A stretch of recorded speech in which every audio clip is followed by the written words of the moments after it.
కంద కోడిగుడ్డి పులుసు ఒక ట్రెడిషనల్ వంటకం. చాలా బాగుంటుంది కదా. నాకైతే మోస్ట్ ఫేవరెట్ అని చెప్పొచ్చు. సో నా స్టైల్లో దీన్ని ఎలా చేస్తానో మీకు చూపించేస్తాను. చాలా సింపుల్గా మినిమం ఇంగ్రీడియంట్స్తో నేను ఎప్పుడు చెప్పినట్టే పెద్ద హడావిడి లేకుండా చేసేస్తాను అనమాట. కాకపోతే టేస్ట్ మాత్రం నెక్స్ట్ లెవెల్ ఉంటుంది. ఈ పులుసుల్లో గట్ట వేసిన ఎగ్స్ టేస్ట్ అయితే చెప్పక్కర్లేదు కదా. సో దీని ప్రాసెస్ చూద్దామా. కడాయిలో ఒక 2 స్పూన్స్ ఆయిల్ వేసుకొని ఇలా బాయిల్ చేసిన ఎగ్స్ని కొంచెం పసుపు వేసి ఫ్రై చేసుకోవాలన్నమాట. వీటిని చక్కగా కొంచెం ఫ్రై అయ్యాక తీసుకుని పక్కన పెట్టేసుకోవాలి. అదే ఆయిల్లో ఫైన్గా చాప్ చేసుకున్న ఇక్కడ నేను 2 ఆనియన్స్, ఒక 3 to 4 గ్రీన్ చిల్లీస్ని సన్నగా చాప్ చేసుకుని వాటిని వేసుకున్నా. వీటిని కూడా చక్కగా ఫ్రై అవ్వనివ్వాలి. గోల్డెన్ బ్రౌన్ కలర్ వచ్చేంత వరకు ఫ్రై అయితే టేస్ట్ అనేది చాలా బాగుంటుంది పులుసుది. సో ఇలాంటి ట్రెడిషనల్ వంటలు అంటే నాకు చాలా చాలా ఇష్టం. చిన్నప్పుడు ఎక్కువగా ఇలాగే ఉండేవాళ్ళు. మా నాన్నమ్మ అవ్వనివ్వండి, మా అమ్మమ్మ అవ్వనివ్వండి, ఇప్పుడు మా అమ్మ కూడా ఇలాగే వండుతారు.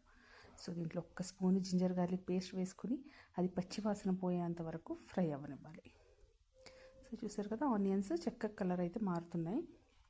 ఈ లోపల కందని కట్ చేసుకుని పసుపు ఉప్పు నీళ్ళలో వేసుకుని పెట్టేసుకున్నాం. అవి కూడా వేసేసుకుని చక్కగా కలుపుకోవాలి.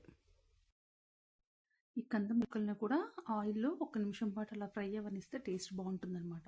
నాకైతే ఒక చిన్న రిక్వెస్ట్ అండి, కంద పెండ్లం ఇలాంటివి కొయ్యాలంటే నాకు విపరీతమైన భయం. చేతులవి బాగా ఇచ్చింగ్ వచ్చేస్తాయి. మీ దగ్గర ఏమైనా టిప్స్ ఉంటే నాతో షేర్ చేసుకోరా ప్లీజ్. సో ఇప్పుడు దీనికి ఒక 2 స్పూన్స్ కారం వేసుకుని ఇది కూడా చక్కగా ఫ్రై అవ్వనివ్వాలి. సో ఈ కారం కూడా ముక్కలకి బాగా పట్టేటట్టు అలా 1 నిమిషం పాటు ఫ్రై చేసుకుంటే లో ఫ్లేమ్లో పెట్టుకుని చక్కగా కారం కూడా పచ్చివాసన పోతుందన్నమాట. ఇప్పుడు ముక్కలు ములిగేంత వరకు వాటర్ వేసి వీటిని లిడ్ క్లోజ్ చేసేసుకుని ముక్కలు 70 to 80% కుక్ అయిపోవాలి. సో సాల్ట్ వేసుకోవడం మర్చిపోయా, మళ్ళీ లిడ్ ఓపెన్ చేసి సాల్ట్ వేసుకుని లిడ్ క్లోజ్ చేసేసా. ఇప్పుడు చూస్తే ఒక 70 to 80% ముక్క కుక్ అయితే సరిపోతుంది. రిమైనింగ్ చింతపండు పులుసు పోసాక కుక్ అయిపోతుంది మనకి. సో చూసారా, ఇప్పుడు ఒక చిన్న లెమన్ సైజ్ అంత చింతపండుతో తీసిన గుజ్జది దాన్ని కూడా వేసేసుకొని బాయిల్ ఫ్రై చేసి పెట్టుకున్నాం కదా, ఆ ఎగ్స్ కూడా వేసేసుకొని నాకు కొంచెం వాటర్ పడుతుంది అనిపిస్తుంది, ఎందుకంటే ముక్కకి ఇంకా పులుపు పట్టాలి. సో కొంచెం వాటర్ కూడా యాడ్ చేసేసుకొని లిడ్ క్లోజ్ చేసేసి కూరని దగ్గరగా అవనిస్తాను. అంతే, మీడియం ఫ్లేమ్లో పెట్టేసుకుంటే సరిపోతుంది. సో లిడ్ ఓపెన్ చేసి చూస్తే మన ఎమ్మి కర్రీ రెడీ అయిపోయింది. చాలా చాలా టేస్టీగా ఉంటుంది. సింపుల్గా చేసేసుకోవచ్చు. కొత్తిమీర గట్ట ఉంటే మీ దగ్గర హ్యాపీగా వేసేసుకోండి. నా దగ్గర అయితే కొత్తిమీర అయిపోయింది. సో అది మన కంద కూర అయితే రెడీ. చూసారా ముక్క ఎంత ఈజీగా కట్ అయిపోతుందో. కొంచెం పుల్లగా కారంగా భలే ఉంటుంది, టేస్టీగా.